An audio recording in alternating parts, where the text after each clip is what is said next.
The howl of the winter wind shrieked like a banshee across the Montana territory, as Dorothea Calloway clutched the torn remnants of her traveling cloak tighter around her shoulders. Her stagecoach had been ambushed 3 days ago, the driver shot dead, the other passengers scattered or killed, and her entire life's possessions stolen everything except the locket around her neck, and the wedding ring she'd already pawned for food in the last town. December 1873 was proving to be the cruelest month Dorothea had ever known. At 24, she'd already lost a husband to the war, parents to influenza, and now her last chance at a new beginning had quite literally been shot to pieces in the wilderness of the American frontier. The biting cold of the mountains stung her face as she trudged forward, her city boots soaked through and useless against the drifts that reached mid-calf. Just a little farther, she whispered to herself, though she had no idea where farther might lead. The nearest town, according to the now dead driver, was still 15 miles ahead, an impossible distance in this weather, with night approaching. Her lungs burned with each breath of the frigid air, and the tears that threatened to spill from her eyes froze before they could fall. The approaching darkness cast long shadows across the snow-laden pines. In Philadelphia, darkness meant gaslit streets and the gentle bustle of evening social calls. Here, darkness meant death, plain and simple. Dorothea knew enough about the untamed frontier to understand that without shelter, the bitter Montana night would claim her before dawn. A distant howl, not the wind this time, but something far more primal, sent a different kind of chill down her spine. Wolves. The sound was answered by another, closer call. They were hunting, and Dorothea suddenly realized she was prey. Her pace quickened despite her exhaustion, each step becoming more desperate than the last. The elegant posture that had been drilled into her at finishing school abandoned her as she stumbled forward, her breath coming in ragged gasps that crystallized in the air before her. The only path visible was a narrow deer trail that cut through the snow-covered brush, and she followed it blindly, hoping it might lead to water, and where there was water, there might be a settlement. The faint glow appeared so suddenly that Dorothea thought her mind was playing tricks. A distant, steady light among the trees, too steady to be an animal's eyes, too warm to be a reflection of the moon. It was firelight, human firelight. With renewed energy born of desperation, she pushed toward it, ignoring the branches that tore at her dress and hair. The light grew stronger, and soon she could make out the silhouette of a cabin, smoke curling from its chimney into the darkening sky. "Hello," she called, her voice hoarse and weak against the wind. "Please, is anyone there?" No answer came, but the light remained, a beacon promising salvation. 50 more yards, 30, 10. Her numb fingers reached for what appeared to be a wooden door, fumbling unsuccessfully with the handle. The door swung open abruptly, and Dorothea found herself staring down the barrel of a rifle. Behind it stood a man whose face was shadowed by a wide-brimmed hat, his tall frame filling the doorway completely. "Madam," the man's voice was deep and wary, "you're trespassing on private property in the middle of a blizzard. Either you're desperate or dangerous. Which is it?" Dorothea opened her mouth to answer, but exhaustion and cold finally claimed their due. Her vision tunneled to blackness as her legs gave way beneath her. The last thing she felt was not the hard wooden floor of the cabin's entrance, but surprisingly gentle arms catching her before she could fall. When consciousness returned, it came in waves. First, the sensation of warmth, glorious, encompassing warmth that seemed to seep into her very bones. Then the crackling sound of a fire, the smell of coffee, and finally, the awareness of soft furs beneath her. Dorothea's eyes fluttered open to find herself lying on a bearskin rug before a stone fireplace in which logs burned steadily. She was wrapped in several woolen blankets, her wet clothes replaced by a man's flannel shirt that hung to her knees and a pair of thick wool socks. The thought of someone undressing her while unconscious sent a wave of panic through her body, and she sat up abruptly. "Easy now," came the same deep voice she'd heard before losing consciousness. "Your clothes are drying by the fire." "Nothing improper happened. I've seen enough hypothermia to know wet garments are a death sentence." She turned toward the voice. The man sat at her rough-hewn table, cleaning a revolver with practiced hands. Without the shadow of his hat, she could see him clearly now, a face weathered by sun and wind, strong jaw covered in several days' worth of stubble, and eyes the color of a summer storm. He was younger than she'd first thought, perhaps 30, with dark hair that curled slightly at the nape of his neck. "I thank you," Dorothea managed, pulling the blankets tighter around herself. "I apologize for intruding." The man nodded once, reassembling his firearm with swift, economical movements. "Zachary Blackwood," he said, holstering the weapon. "Most folks just call me Zach." "Dorothea Calloway," she replied, attempting to summon some semblance of her Philadelphia manners despite her state of undress and the utterly foreign surroundings. "I was on the westbound stagecoach to Helena when we were attacked. Bandits, I think. I'm afraid I'm the only one who made it this far." Zach's expression remained neutral, but something flickered in those gray eyes. The Dawson gang, been hitting stages along that route for months now. He stood and moved to the fire, adding another log before pouring something from a pot into a mug. "Here, it's not fancy, but it's hot." The mug he handed her contained a thin broth that smelled of rabbit and wild onions. Dorothea accepted it gratefully, letting the warmth seep into her still trembling hands. "How far is the nearest town?" she asked after taking a sip. "Timberline's about 15 miles southwest," Zach replied, returning to his chair. "But with this storm, might as well be 100. You're looking at 3 days here minimum before the pass is clear enough to travel. 3 days. Alone in a remote cabin with a stranger." In Philadelphia, such a situation would mean complete ruin for a woman of her standing. Out here, it simply meant survival. "I won't impose on your hospitality any longer than necessary, Mr. Blackwood," she said stiffly, the ingrained proprieties of her upbringing rushing back. A corner of his mouth lifted in what might have been amusement. "Madam, out here hospitality isn't about social niceties, it's about keeping folks alive. There's a blizzard coming that'll make what you walked through look like a spring shower. You try to leave, you'll die. Simple as that." His bluntness should have offended her, but after the past 3 days, Dorothea found it refreshingly honest. "Then I'm in your debt," she said simply. Zach studied her for a long moment. "You're not from around these parts." "Philadelphia," she confirmed. "I was traveling to Helena to take a position as a schoolteacher." He nodded as if that explained everything. "Long way from home." "I have no home," Dorothea said, the words tumbling out before she could stop them. She turned her attention back to the broth, embarrassed by her candidness. If Zach was bothered by her abrupt statement, he gave no indication. Instead, he stood and moved toward a curtained alcove at the back of the cabin. "You should rest. I'll sleep by the fire. We can figure out what to do with you once the storm passes." The matter-of-fact way he spoke made it clear that this was not a subject for debate. Dorothea wanted to protest. Surely she should be the one to sleep by the fire, but exhaustion was already pulling at her again, and the promise of a real bed, even a rustic one, was too tempting to resist. "Thank you, Mr. Blackwood," she said, setting aside the empty mug. "Zach," he corrected, his back to her as he arranged blankets near the hearth. "Out here, formalities just waste breath." Dorothea nodded, though he couldn't see it, and carefully made her way to the curtained alcove. Behind it was a simple bed, a wooden frame with a straw-filled mattress covered in more furs and blankets. It looked like paradise to her weary body. As she settled beneath the covers, listening to the howl of the wind outside and the occasional shifting of logs in the fire, Dorothea wondered what kind of man lived alone in this wilderness. A trapper, a prospector, a fugitive. The rifle and revolver suggested he was prepared for trouble, but the books stacked neatly beside the bed Shakespeare, Twain, and what appeared to be a volume on local plant life hinted at a more complex character.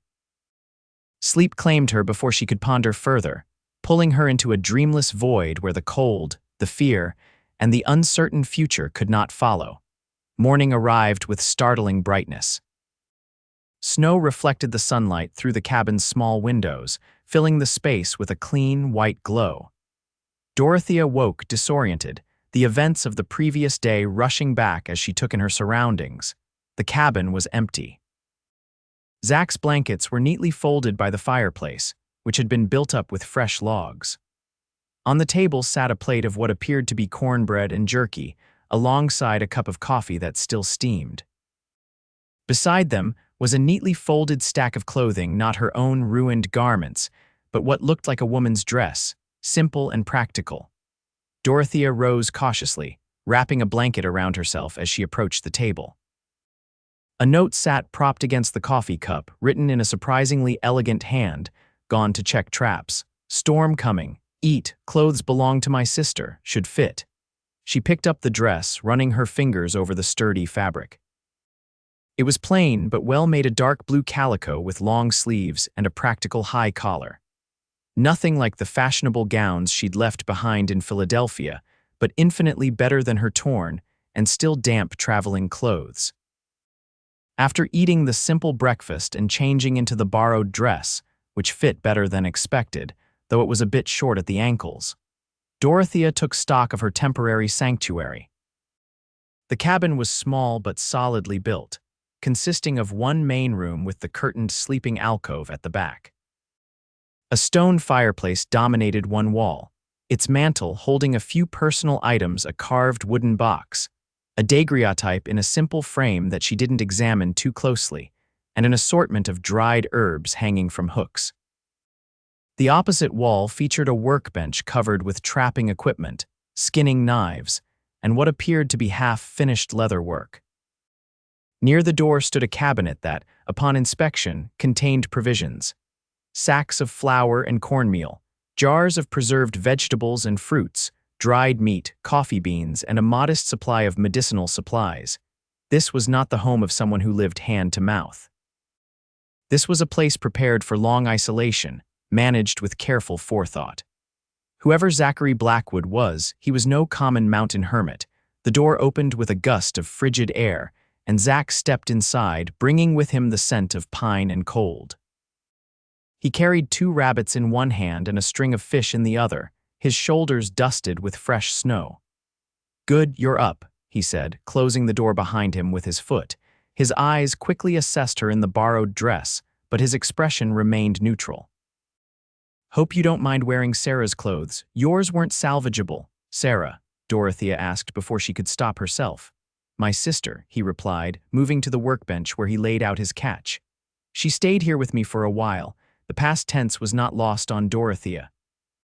She watched as he efficiently began cleaning the rabbits, his movements practiced and precise. "Where is she now?" Zach's hands paused briefly.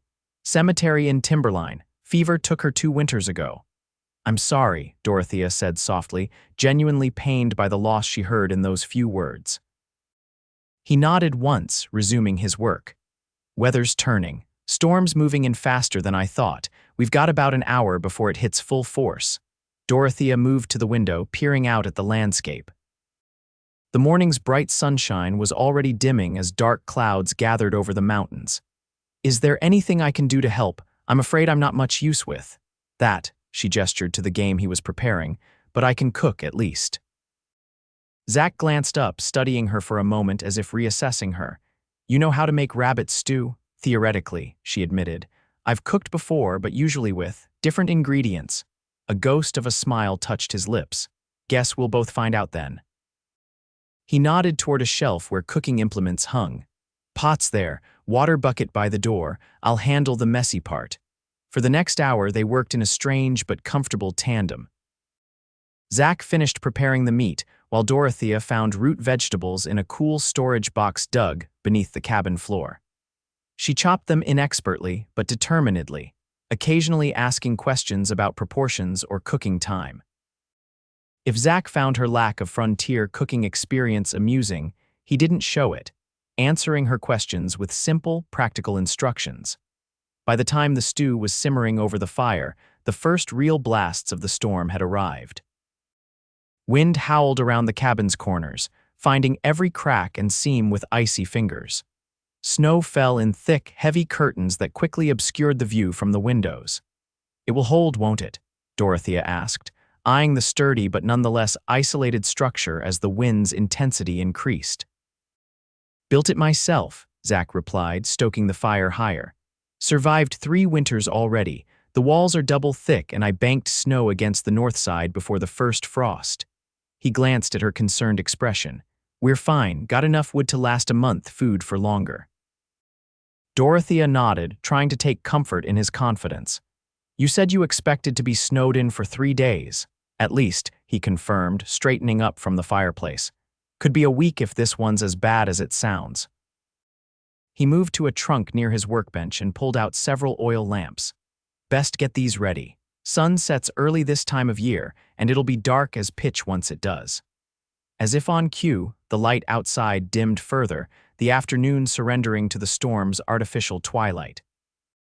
Dorothea watched as Zach methodically prepared the cabin for extended isolation, checking the seal around the door, bringing in extra firewood from a covered stack just outside, and ensuring the chimney was drawing properly.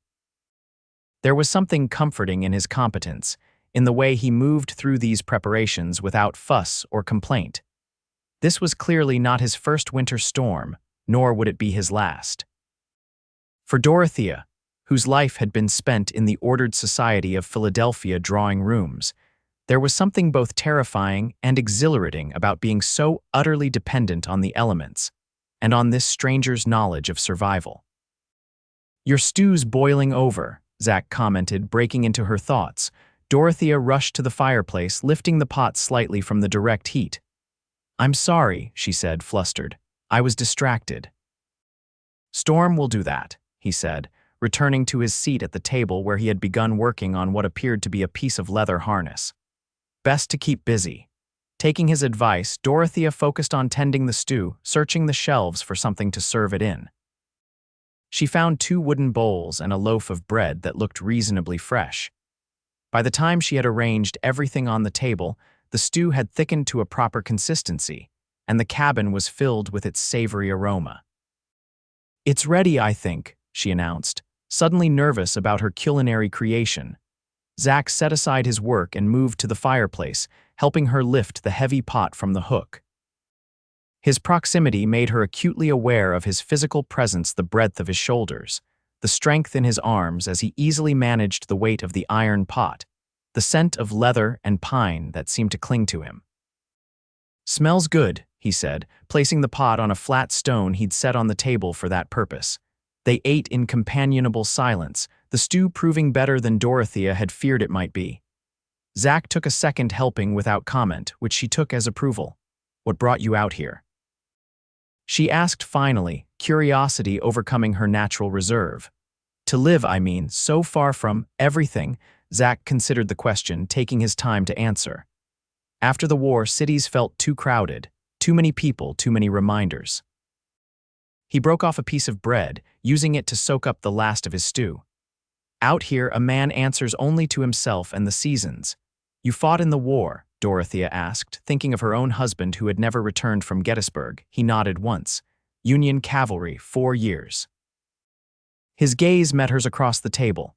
"You?" "My husband," she said quietly. "Thomas. He died at Gettysburg." Something shifted in Zach's expression, not quite softening, but a recognition of shared loss. "I was there," he said simply. The weight of those 2 words hung between them. How strange, Dorothea thought, that she might be sharing a meal with a man who had witnessed her husband's last moments on Earth.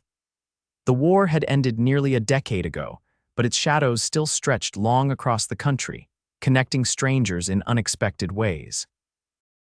"Afterward," she continued, feeling a need to fill the silence, "I stayed with my parents in Philadelphia. They died in the influenza outbreak 2 years ago. I taught at girls' school for a while, but—" She trailed off, unsure how to explain the suffocating sense of confinement she'd felt, the desperate need for something different, something new. "But you needed to leave," Zach finished for her, understanding in his voice. Dorothea nodded, grateful for his perception. The advertisement for a teacher in Helena seemed like providence, a new territory, a fresh start. "And then the Dawson gang," he said grimly. "Yes," she looked down at her empty bowl. "Everything I owned was in my trunk. All that's left is what I'm wearing in this." She touched the locket at her throat, a simple silver oval containing a lock of Thomas's hair and a tiny photograph of her parents.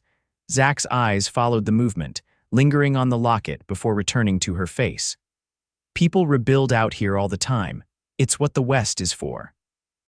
Before Dorothea could respond, a particularly violent gust of wind slammed against the cabin, rattling the shutters. The fire flickered, shadows dancing across the walls.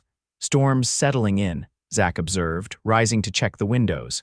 We should get some rest. Days get long when you're waiting out weather. As if to punctuate his statement, a tremendous howl rose above the wind closer than the wolves Dorothea had heard the previous night, and somehow more menacing. "What was that?" she asked, unable to keep the alarm from her voice. Zach's expression remained calm, but she noticed his hand had moved instinctively to the knife at his belt. Mountain lion, probably. Storms driving everything to lower ground. It won't bother us. Despite his reassurance, Dorothea felt a renewed awareness of just how isolated they were, two humans in a tiny island of warmth surrounded by wilderness and predators. The civilized world of Philadelphia seemed not just distant, but almost imaginary in this moment. "I'll take first watch," Zach said, interpreting her silence correctly. "You get some sleep. I'll wake you if anything changes." Dorothea wanted to protest, to insist she wasn't frightened, but the truth was she was exhausted. The physical and emotional toll of the past few days weighed on her like a physical burden. "Thank you," she said instead, rising from the table. "Truly, Mr. Blackwood, Zach, I don't know what would have happened if I hadn't found your cabin." "You'd be dead," he replied matter-of-factly. "But you did find it, so there's no point dwelling on what didn't happen." His pragmatism was oddly comforting. Dorothea nodded and made her way to the curtained alcove, aware of his eyes following her. As she settled onto the bed, pulling the heavy blankets around herself, she listened to the sounds of Zach moving about the cabin, banking the fire, securing the door, checking his weapons. Despite the storm's fury outside and the strangeness of her situation, Dorothea felt safer than she had in months. Perhaps it was simple exhaustion, or perhaps it was the steady presence of the man beyond the curtain, but sleep claimed her quickly and completely. The next 3 days fell into an unexpected rhythm. The storm raged without abating, snow piling higher against the cabin walls until the windows showed nothing but white.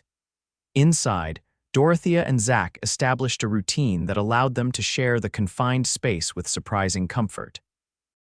Mornings began with Zach rebuilding the fire while Dorothea prepared a simple breakfast from their provisions. They would eat together, discussing practical matters: how long the storm might last, what supplies they should conserve, tasks that needed attention. After breakfast, they would work on separate activities. Zach maintained his traps and tools, repaired clothing or equipment, and occasionally disappeared outside to clear snow from the roof or check his nearby shelters.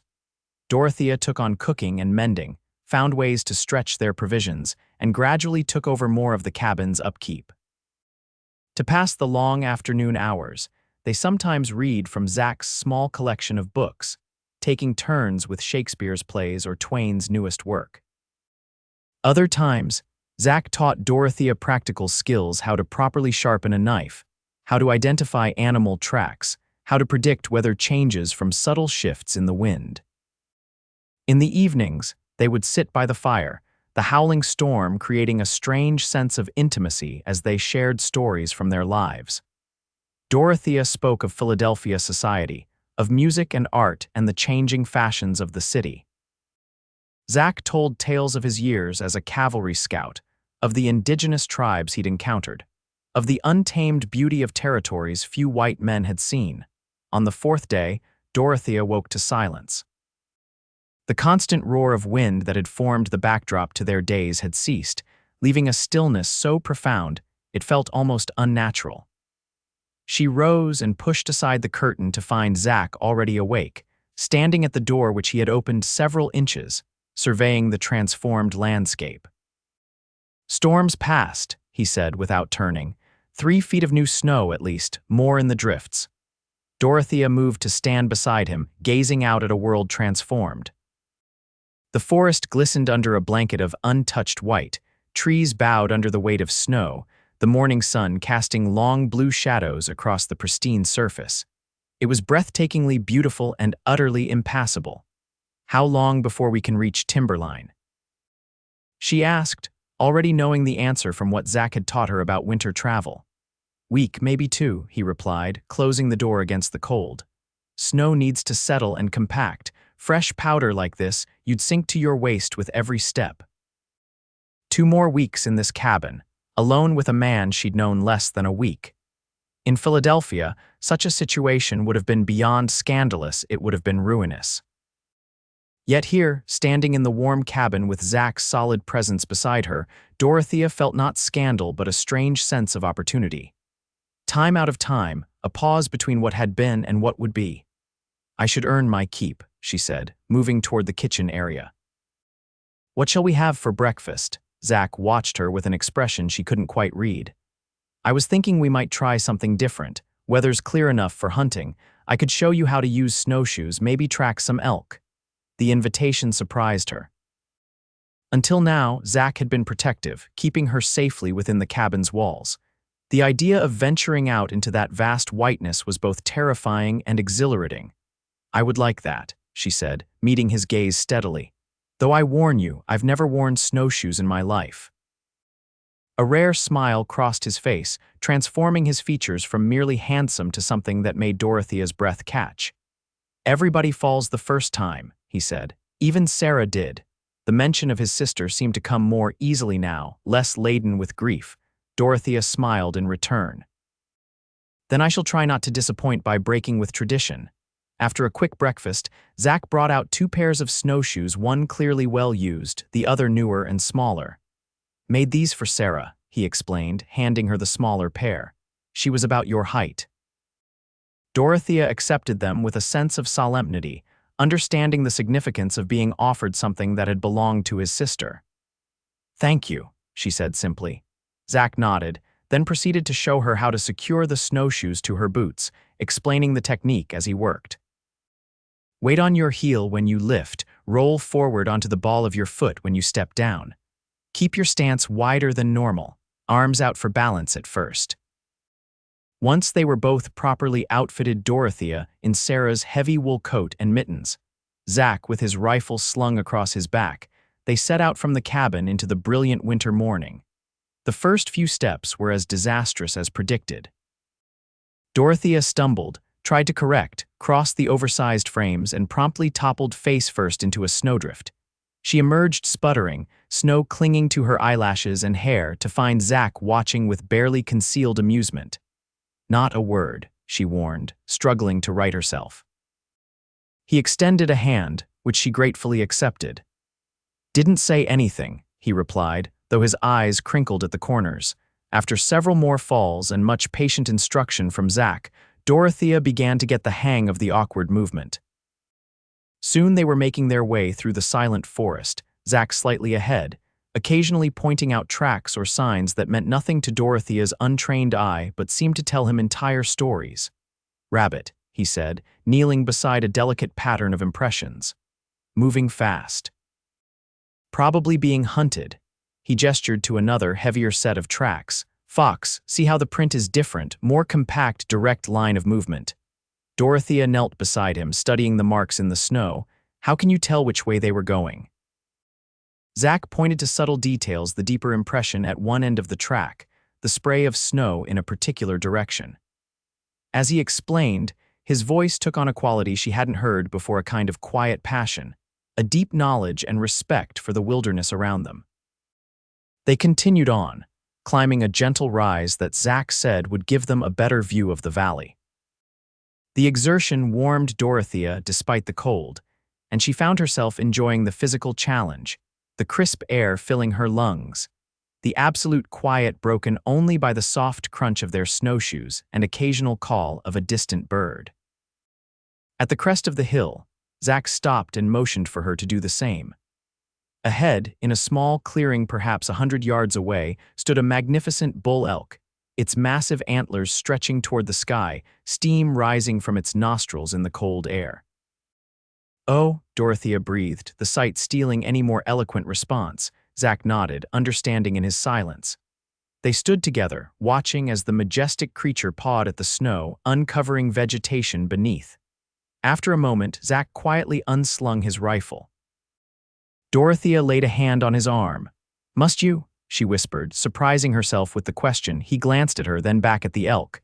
Meat would last us till spring, he said, but there was a note of consideration in his voice. There are rabbits, she said softly, and your traps. And provisions. For a long moment, Zach remained still, the rifle half raised. Then, with a slight nod, he lowered the weapon. Another day, he agreed. They watched until the elk, perhaps sensing their presence, raised its head in sudden alertness and bounded away into the trees, vanishing as completely as if it had been a vision. The walk back to the cabin was companionable, both of them content with the shared experience. Dorothea fell only twice more, laughing each time as Zach helped her up, his strong hands steady and sure. By the time they reached the cabin, the short winter day was already fading. Zach built up the fire while Dorothea prepared a late lunch of cornbread and the last of the rabbit stew. They ate in comfortable silence, the exertion of the morning having given them both healthy appetites. "Thank you," Dorothea said as they finished their meal, "for showing me your world." Zach looked up from his plate, studying her with those storm-gray eyes. "Been a while since I've seen it through someone else's eyes," he admitted. "Makes you notice things differently. Like magnificent elk you choose not to shoot," she asked with a small smile, the corner of his mouth lifted. "Like that." As evening settled over the cabin, bringing with it the profound darkness of a wilderness night, Dorothea found herself increasingly aware of Zach's presence in the small space. The way he moved with efficient grace, the strength in his hands as he worked on a piece of leather, the occasional glances he cast in her direction when he thought she wasn't looking. She wondered what he saw when he looked at her. A temporary burden foisted upon him by circumstance and decency. A reminder of the civilization he had deliberately left behind, or perhaps, like the wilderness he'd shown her today, something to be viewed with fresh eyes. The thought sent an unexpected warmth through her that had nothing to do with the crackling fire. "What will you do?" Zach asked suddenly, breaking the silence. "When the snow settles enough to reach Timberline," the question caught Dorothea off guard. She had been so focused on immediate survival that she'd given little thought to what came after. "Continue to Helena, I suppose," she said slowly. "If the teaching position is still available, if not." She trailed off, the uncertainty of her future suddenly looming large. Zach nodded, his expression unreadable. "Timberline School could use a teacher too," he said after a moment. "Smaller town, but decent folks, some of them anyway." Dorothea looked at him in surprise. "Are you suggesting I stay in Timberline?" he shrugged, focusing intently on the leather in his hands. "Just saying there are options." The implication hung in the air between them. Options, possibilities, a future neither of them had anticipated. Before Dorothea could formulate a response, a sound outside the cabin made them both freeze, the distinctive crunch of footsteps in snow, approaching the door. Zach was on his feet in an instant, rifle in hand, motioning for Dorothea to move behind him. The footsteps stopped. A moment of silence, then 3 sharp knocks on the door. "Blackwood," a voice called. "You alive in there?" Zach's stance relaxed slightly, though he kept the rifle ready. "Daniels," he said to Dorothea, "from Timberline." He moved to the door, opening it just enough to see outside while keeping his body between the visitor and Dorothea. "Bit far from town, aren't you, Marshall?" The man outside chuckled, a sound that carried clearly in the cold air. "Storm's over, making rounds to check on outlying cabins." "Saw your smoke." Zach hesitated, then opened the door wider. "Come in then. Cold enough to freeze the hair off a bear out there." The man who entered stomped snow from his boots before stepping inside, a tall, broad-shouldered figure in a heavy buffalo coat, a marshal's star pinned to his chest. His weathered face broke into an expression of surprise when he spotted Dorothea. "Well now," he said, removing his hat to reveal graying hair. "Didn't expect to find company up here." "Marshal Daniels, this is Miss Dorothea Calloway," Zach said formally. Her stagecoach was hit by the Dawson gang before the storm. She found her way here. The marshal's expression turned grim.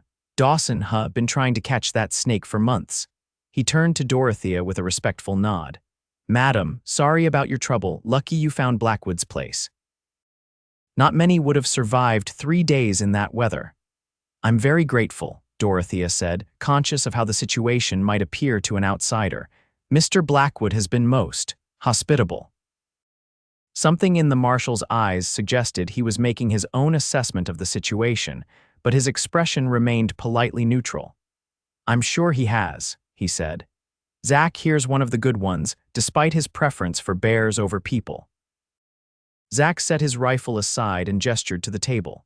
Coffee, Marshal, just brewed a fresh pot. Wouldn't say no, Daniels replied, taking a seat.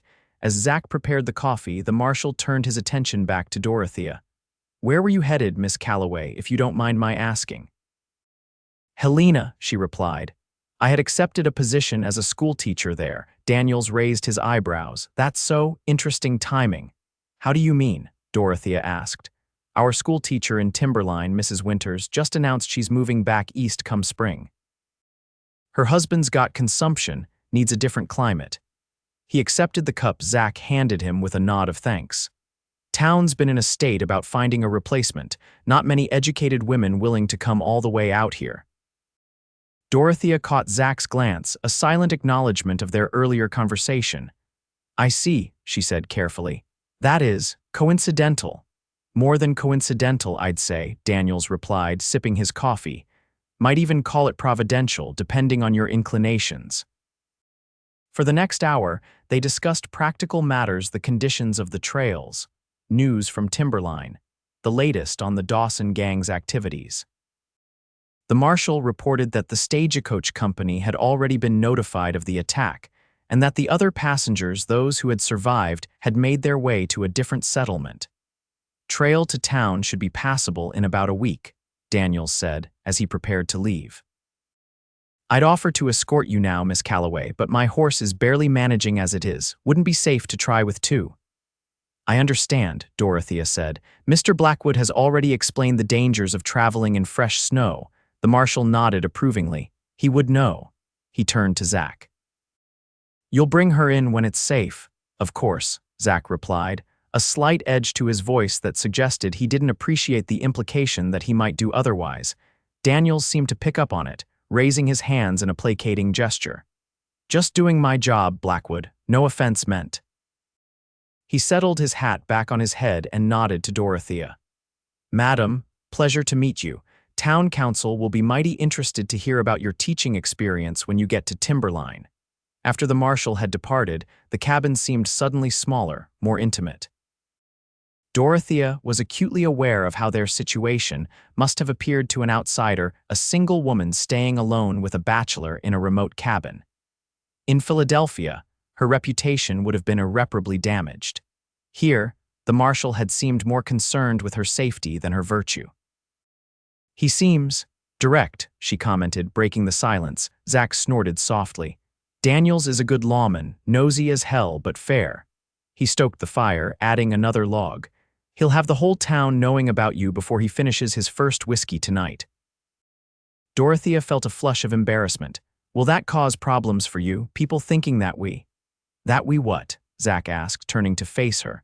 Survived a blizzard together. Out here people understand necessity. He paused, studying her face. Unless you're worried about your reputation. There was something in his tone, a challenge, perhaps, or a genuine question that made Dorothea consider her answer carefully. I've spent my whole life conforming to society's expectations, she said finally. And where has it gotten me? Widowed at 21, orphaned at 22, and robbed of everything I owned at 24. Perhaps I'm tired of worrying about what people think. Zach's expression softened almost imperceptibly. West is a good place for starting over, he said. People care more about what you can do than where you came from or what happened before. Is that why you came here? She asked. To start over. He was quiet for a long moment, and Dorothea thought he might not answer. Then, after the war, I couldn't fit anymore. Too much noise in my head. Too many ghosts. He looked into the fire, its light casting deep shadows across his features. Out here, there's space for the ghosts. They don't crowd so much. The simple honesty of his words touched something deep in Dorothea.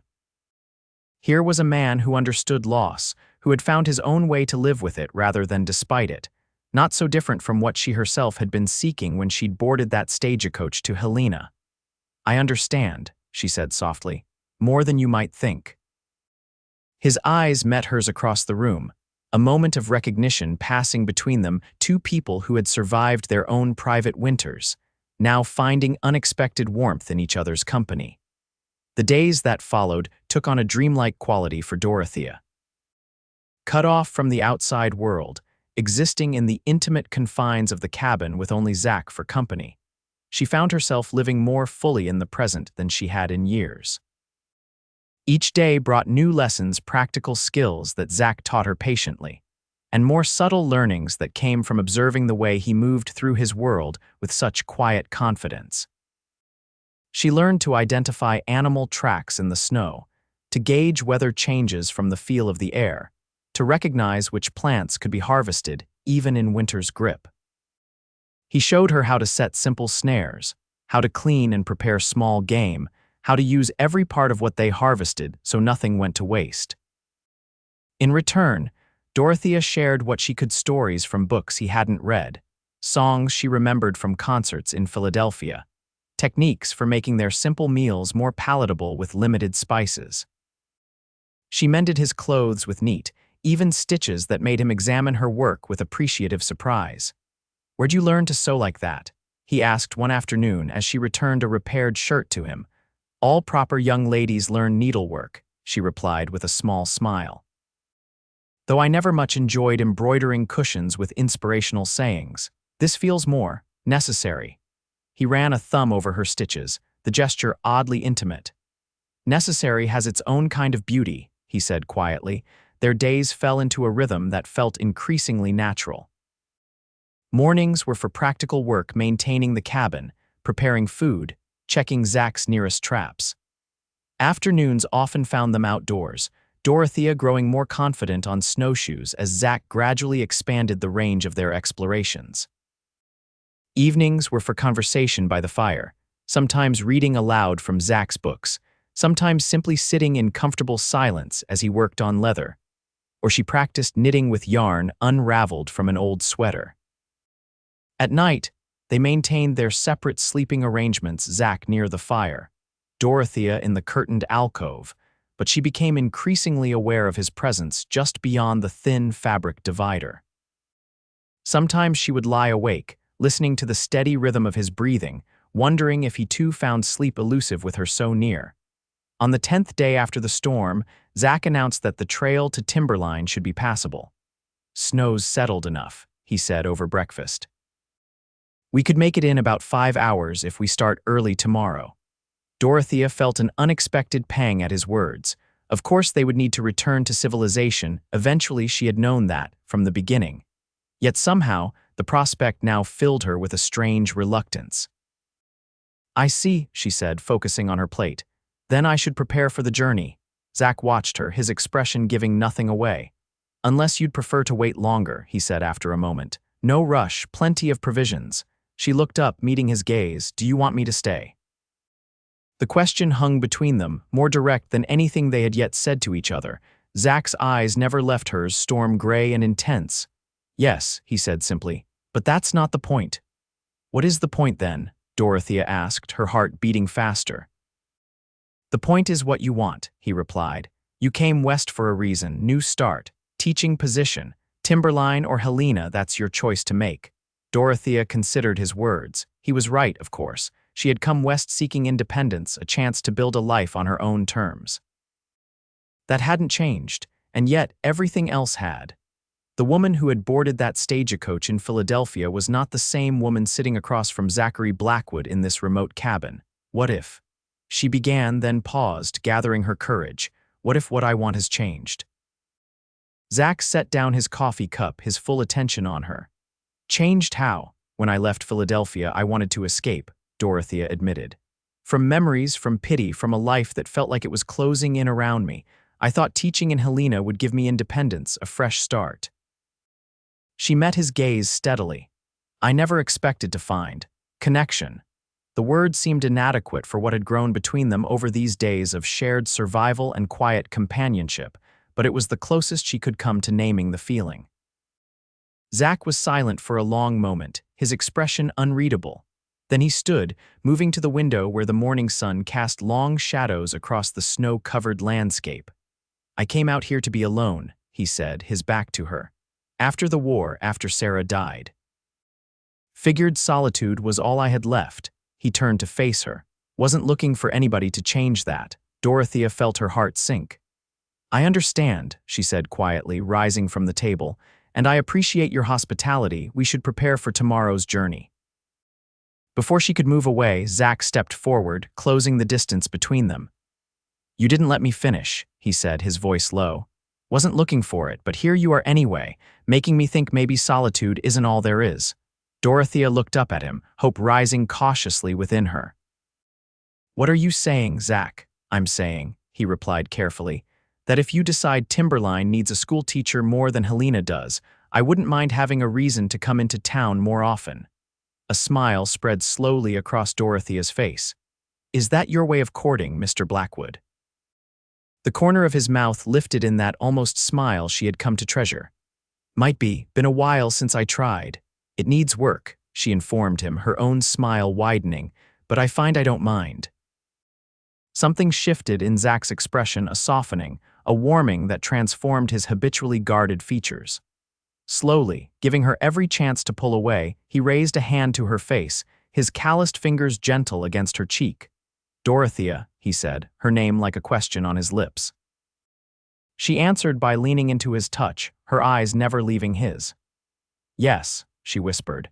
His kiss was tentative at first, as if he too could scarcely believe this unexpected turn of events. But as Dorothea responded, her hands coming up to rest against his chest, feeling the strong, steady beat of his heart beneath her palms, his hesitation melted away. His arms encircled her, drawing her closer, and in that embrace Dorothea felt something she had thought lost forever, the sense of coming home. When they finally parted, both slightly breathless, Zach rested his forehead against hers. Still want to head to Timberline tomorrow? He asked, a hint of uncertainty in his voice. Dorothea considered for only a moment. Yes, she said firmly. I came west to build a life, Zach. I still intend to do that. She smiled up at him. But I think I'd like to build it in Timberline. Close enough to visit a certain cabin in the woods, but far enough that people won't talk too much. Zach's rare, full smile transformed his face. People always talk, he said, tucking a strand of hair behind her ear. Question is whether we give them something worth talking about. The journey to Timberline the next day was arduous, but manageable. Zach had fashioned a simple sled to carry their few possessions, and they took turns pulling it through the compacted snow. Dorothea, now relatively confident on snowshoes, kept pace with Zach's measured stride, stopping occasionally to rest or to admire particularly beautiful vistas that opened up as they descended toward the valley where the small settlement lay. As they crested the final ridge, Timberline came into view, a collection of wooden buildings nestled against the base of towering pines, smoke rising from chimneys into the clear winter sky.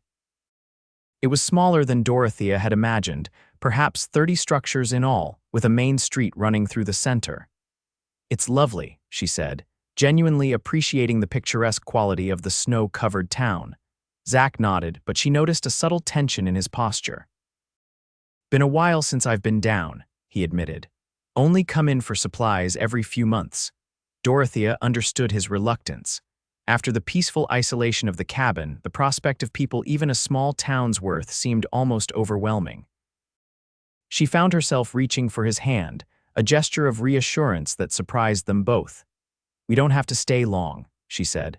Just long enough to speak with the town council about the teaching position and perhaps find me temporary lodgings. Zach's fingers tightened briefly around hers. Marshall's probably already told everyone you're coming, he said. Expect they'll have questions. Let them ask, Dorothea replied with more confidence than she felt. I have nothing to hide. Their arrival in Timberline caused exactly the stir Zach had predicted. As they made their way down the main street, faces appeared in windows, and several people emerged from the general store to watch their progress. Dorothea was acutely conscious of her appearance wearing Sarah's practical clothes, her hair simply braided, her face wind burned from days in the open air. She looked nothing like the proper Philadelphia lady who had boarded that stagecoach, but she found she didn't mind the transformation. Marshal Daniels intercepted them before they reached the center of town, his expression a mixture of relief and curiosity. "Blackwood," he greeted, then tipped his hat to Dorothea. "Miss Calloway, glad to see you both made it down safely. Trail's clear enough," Zach replied. "Miss Calloway would like to speak with the town council about the teaching position." Daniels raised his eyebrows. "That's so. Well, most of the council's over at Thornton's place now discussing spring preparations. I'd be happy to take you there." As they followed the marshal through town, Dorothea took in her surroundings with keen interest. Despite its small size, Timberline appeared prosperous and well-maintained. The buildings, though simple, were solidly constructed, and she noted a church, what appeared to be a schoolhouse, several shops, and a two-story structure with a sign identifying it as Thornton House Rooms and Dining. The marshal led them to a substantial home at the end of the main street, explaining that Harold Thornton was both the town's hotel proprietor and the head of the council. Inside, they found 4 men seated around a large table covered with maps and documents, deep in discussion about lumber contracts. Introductions were made with formal politeness, though Dorothea could feel the weight of curious assessment in each handshake. Harold Thornton, a corpulent man with a surprisingly gentle manner, offered them seats and refreshments, which Dorothea accepted gratefully. "Marshal Daniels mentioned you might be interested in our teaching position," Thornton said once they were settled. "We're in rather desperate need as Mrs. Winters can only stay until May at the latest." "Yes," Dorothea confirmed. "I was originally bound for Helena, but circumstances have changed my plans." She briefly explained her qualifications, her education at a prestigious Philadelphia academy, her 2 years of teaching experience at a girls' school, her familiarity with standard curricula. The council members exchanged glances that suggested cautious approval. "And what brings you all the way from Philadelphia to Montana Territory?" asked a thin, scholarly-looking man who had been introduced as Dr. Wilson, the town's physician. Dorothea met his gaze steadily. "A desire for a fresh start, sir. I was widowed during the war, and after my parents passed 2 years ago, there was little to keep me in the East." There were sympathetic nods around the table. Loss was something these frontier men understood all too well, and your association with Mr. Blackwood. Thornton asked, attempting delicacy but not quite achieving it. Beside her, Dorothea felt Zach tense. Before he could speak, she placed a hand lightly on his arm. "Mr. Blackwood saved my life," she said firmly. "When our stagecoach was attacked and I became separated from the other passengers, his cabin was the only shelter I found before the blizzard hit. I owe him my life, and I consider him a friend." The simple truth of her statement seemed to satisfy most of the council, though she noted Dr. Wilson studying them both with shrewd assessment. "Well," Thornton said after a moment, "we'd be fools to look a gift horse in the mouth. Educated women willing to come all the way out here aren't exactly plentiful. The position pays $30 a month with lodging provided above the schoolhouse. Term runs September through May with summers off. Would that be acceptable?" "More than acceptable," Dorothea replied, relief washing through her. "When would you like me to start, Mrs. Winters can show you the ropes for the next few weeks, then you can take over gradually," Thornton said. "Give you time to settle in, get to know the children and their parents." The rest of the meeting passed in discussion of practical details, the number of students, 23, ranging from 6 to 16 years of age, the condition of the schoolhouse recently repaired with a new stove, and the expectations of the community basic education with emphasis on practical knowledge. Throughout, Zach remained mostly silent, speaking only when directly addressed. Dorothea could sense his discomfort in the formal setting, but also his steady support as he occasionally added a comment about her adaptability or quick learning during their time at the cabin. By the time they left Thornton's house, arrangements had been made for Dorothea to move into the schoolhouse lodgings the following day. For tonight, she would stay at Thornton House, where a room had been offered at no charge as a welcome to the town's new teacher. "Went better than expected," Zach commented as they walked toward the hotel, the sled with Dorothea's few possessions trailing behind them. The sun was setting, casting long shadows across the snow-covered street. "They seem like good people," Dorothea replied. "Different from what I'm used to, but straightforward," Zach nodded. "Frontier doesn't leave much room for pretense," he glanced at her. "Sure this is what you want? Small town like this, everyone knows everyone's business." Dorothea considered the question seriously. "I think it is," she said finally. "In Philadelphia, I was surrounded by people but always alone. Here," she looked up at him.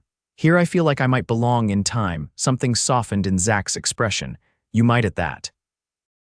They reached the hotel, where Harold Thornton's wife, a brisk, efficient woman with kind eyes, showed Dorothea to a small but comfortable room on the second floor.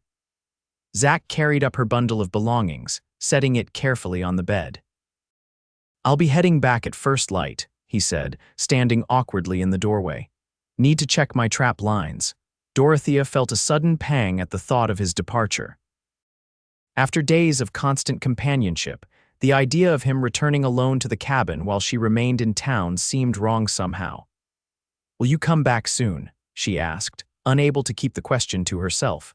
Zach's eyes met hers, something warm and certain in their depths. "Got some pelts to trade," he said. "Might need supplies too, probably be back in a week or so." "A week," Dorothea repeated, relieved it wasn't longer. He stepped closer, closing the door partially behind him for privacy. "Dorothea," he said, his voice low, "what happened up there at the cabin?" "I meant it wasn't just the isolation talking." She moved toward him, drawn by the sincerity in his words. "I meant it too," she said softly. "Every word." His hand came up to cup her cheek, his touch gentle despite the calluses earned from years of hard work. "Don't have much to offer," he said. "Cabin's small, life's hard, I'm not an easy man." Dorothea smiled, leaning into his touch. "I don't need easy," she replied. "I need real." The kiss they shared was different from their first, deeper, more certain, a promise rather than a question. When they parted, Zach rested his forehead against hers, his breath warm against her lips. "Weeks not so long," he murmured. "Not so long," she agreed, though it felt like an eternity after the intimacy they had shared in the cabin. He stepped back reluctantly, his hand lingering on hers. "Town will be watching," he warned. "Talking." Dorothea straightened her shoulders, meeting his gaze directly. "Let them," she said. "I've spent too many years caring what others think. I'm done with that." A slow smile spread across Zach's face, transforming his features. "Knew there was fire under all that Philadelphia polish," he said. "Saw it the moment you showed up at my door, half frozen but still fighting."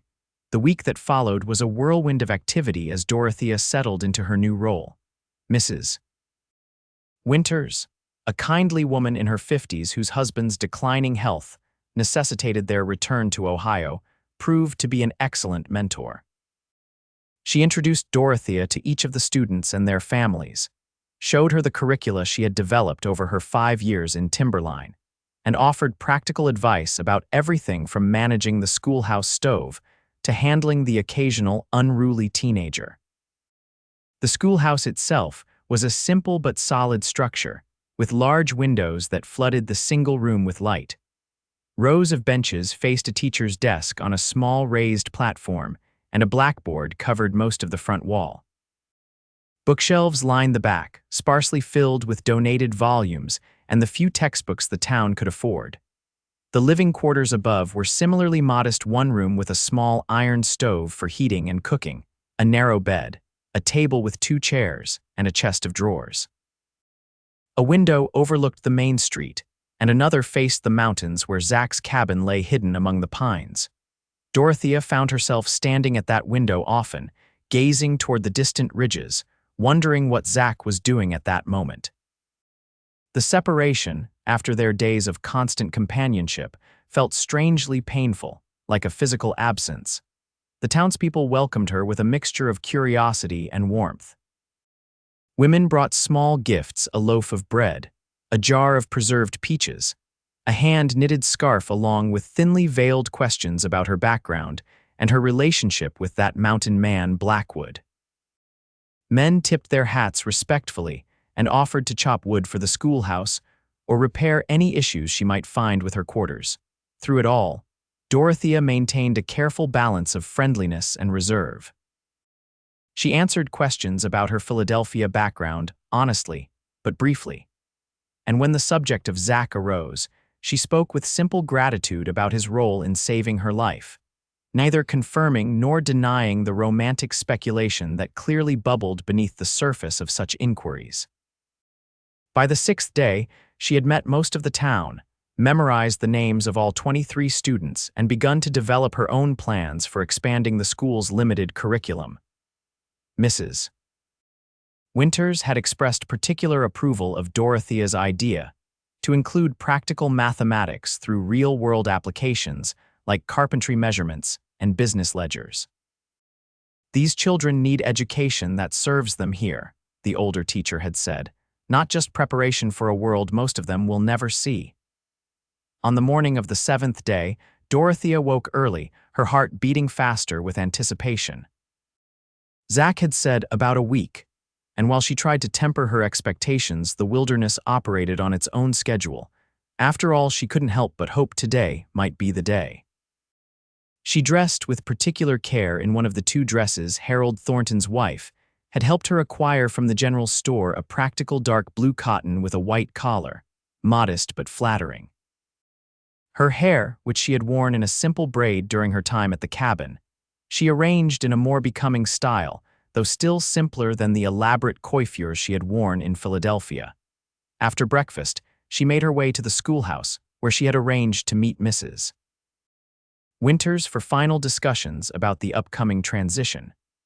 The day passed slowly, each hour stretching longer than the last, as Dorothea found her attention repeatedly drawn to the window that faced the mountain trail.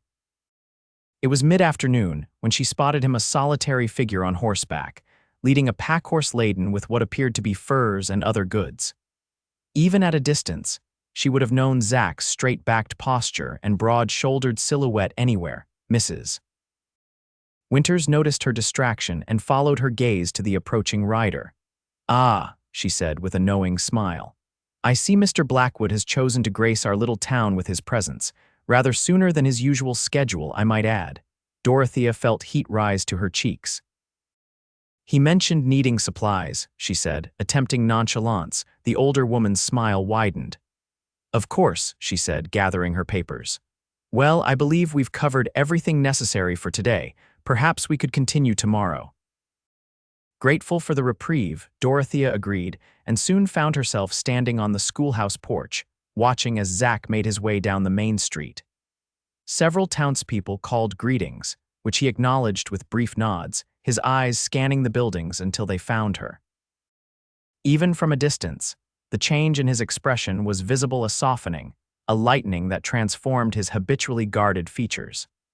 He directed his horse toward the schoolhouse, dismounting with fluid grace when he reached the hitching post. "Miss Calloway," he said formally as he approached, though his eyes held warmth that belied the proper address. "Mr. Blackwood," she returned, equally formal but unable to keep a smile from spreading across her face. "Welcome back to Timberline." He climbed the steps to join her on the porch, standing close enough that she could smell the familiar scent of pine and leather that clung to him. "How's town life treating you?" he asked, his voice low. "Well enough," she replied, "though I find I miss certain aspects of wilderness living." The corner of his mouth lifted. "Certain aspects, she murmured. "The quiet, the simplicity." She met his gaze directly, "the company." Something kindled in his eyes, but before he could respond, the door of the general store across the street opened, and Harold Thornton emerged, spotting them immediately. "Blackwood," he called. "Just the man I wanted to see. Got that lumber order you might be interested in." Zach's expression shuddered slightly, but he nodded in acknowledgement. "Be right there," he called back, then turned to Dorothea. "Business," he explained. "Won't take long after, maybe we could." "Yes," she said simply. "I'd like that." He held her gaze for a moment longer, then descended the steps and crossed to where Thornton waited. Dorothea watched him go, aware of curious eyes observing from windows and doorways along the street. Let them look, she thought. Let them talk.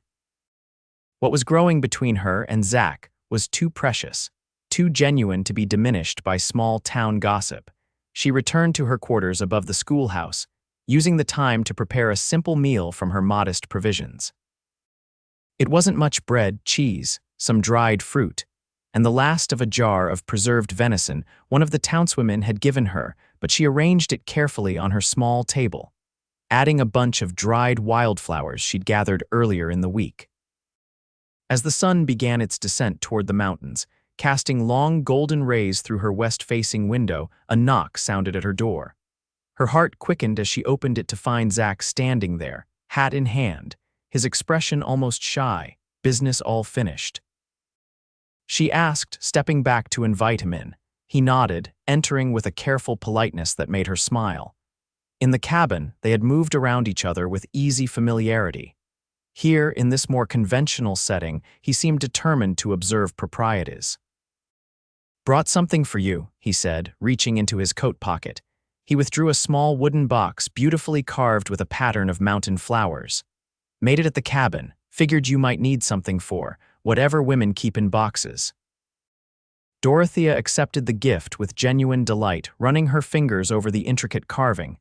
"It's beautiful," she said softly. "Thank you." Zach shrugged, though she could see he was pleased by her reaction. "Not much else to do during the long evenings," he said. "Cabin's quiet without." He trailed off, but his meaning was clear. "I've missed you too," Dorothea said simply. She set the box carefully on her small dresser, then gestured to the table where she'd laid out the meal. "I hope you haven't eaten. It's not much, but—" "It's perfect," he said, his eyes taking in the careful arrangement. "Been living on jerky and coffee for a week." They sat across from each other at the small table, the intimacy of the setting not lost on either of them. As they ate, Dorothea told him about her first week in Timberline, the children she would soon be teaching, the kindness of most townspeople, the plans she was developing for the school.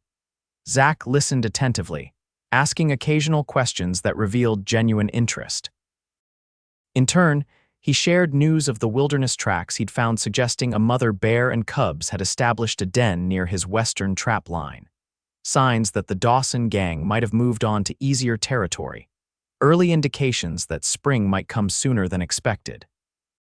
As darkness fell and they lit the oil lamp, casting a warm glow over the small room, Dorothea felt a contentment she hadn't experienced in years. This simple meal, this quiet conversation, with this man who understood both her strength and her vulnerability, it felt more right than all the elaborate social functions she had attended in Philadelphia. "Town's already talking," Zach said as they finished the last of the meal. "About us." Dorothea nodded. "I expected as much. Does it bother you?" He considered the question seriously. "Not for my sake," he said finally. "Used to being the odd one out, but you're trying to establish yourself here. As a teacher, parents need to trust you with their children." "I understand their concern," she acknowledged.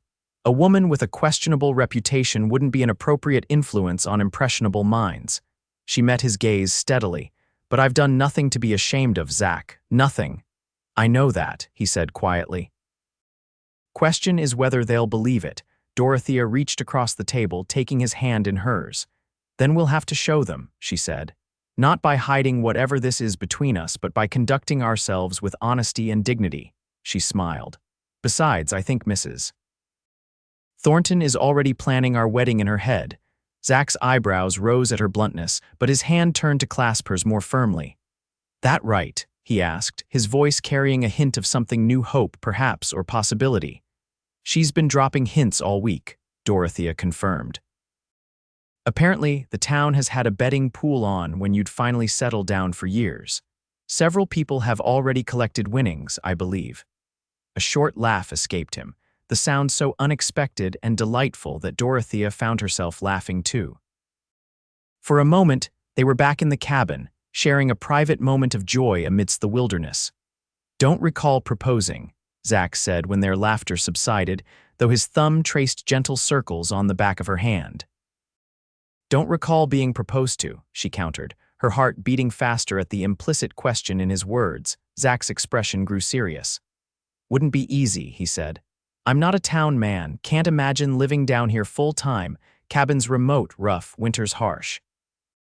"Not what you're used to." "What I'm used to wasn't making me happy," Dorothea replied. "This past week, teaching during the day, looking forward to seeing you again, that made me happy. She squeezed his hand gently. I think perhaps there's a way to have both. The teaching position I came west for and whatever we might build together. Zach was silent for a long moment, his storm-gray eyes studying her face as if searching for doubt or hesitation. Finding none, he rose from his chair, still holding her hand, and moved to kneel before her.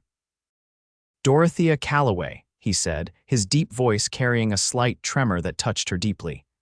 I'm not a man of many words, never had much use for them up in the mountains, but I know what I feel. He took a breath, steadying himself. That blizzard brought you to my door for a reason.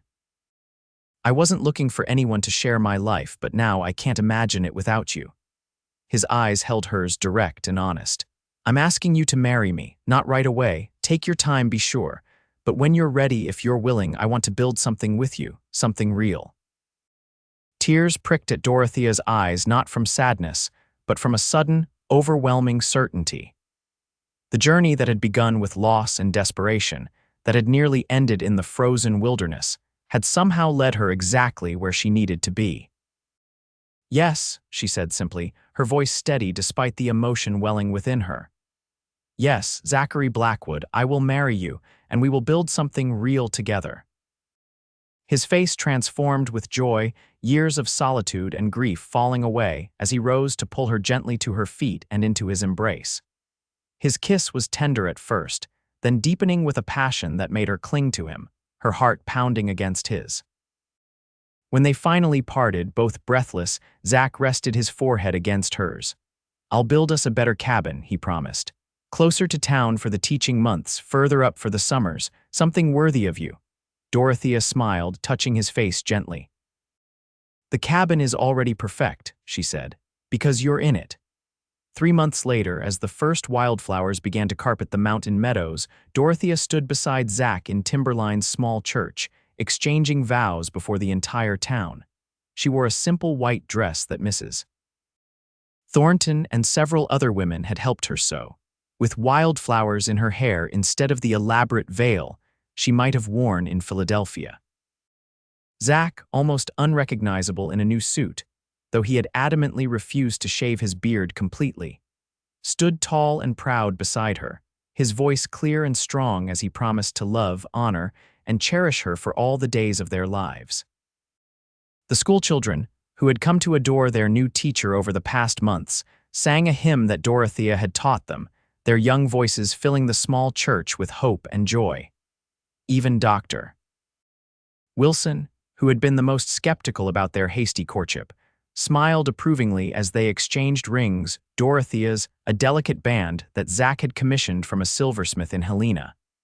Zach's a simple gold circle that had once belonged to Dorothea's father. After the ceremony, the entire town gathered for a celebration that lasted well into the evening.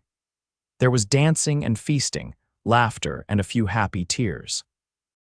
Marshal Daniels presented them with a deed to a plot of land halfway between town and Zach's original cabin. So you can have the best of both worlds, he explained with a wink. As the sun began to set, casting the mountains in shades of gold and purple, Zach led Dorothea away from the festivities toward where their horses waited.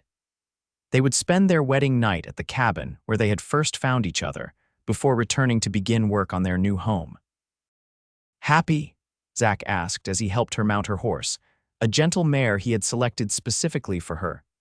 Dorothea looked down at him, at this man who had rescued her from the wilderness, only to find himself rescued in turn from a different kind of isolation. More than I ever thought possible, she replied honestly. As they rode out of town, following the trail that would take them up into the mountains, Dorothea glanced back at Timberline, at the schoolhouse where she would continue to teach, at the people who had welcomed her despite their initial reservations, at the community that had become her own in such a short time. Then she looked ahead, to where the mountains rose against the darkening sky, wild and beautiful and full of challenges. Beside her, Zach rode with the easy confidence of a man who knew exactly where he belonged.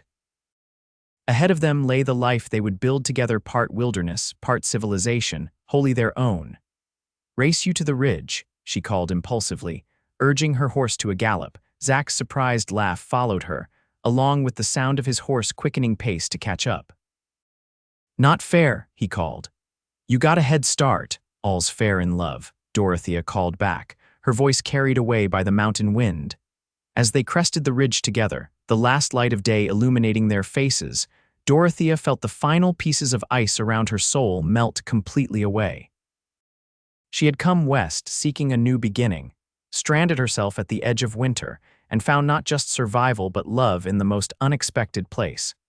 The journey ahead would not be easy. There would be harsh winters and difficult choices, moments of doubt and days of struggle. But as she looked at Zach, his face alight with a joy she knew mirrored her own, Dorothea knew with absolute certainty that they would face it all together, their love forged in the crucible of that first desperate winter, strong enough to weather any storm that might come.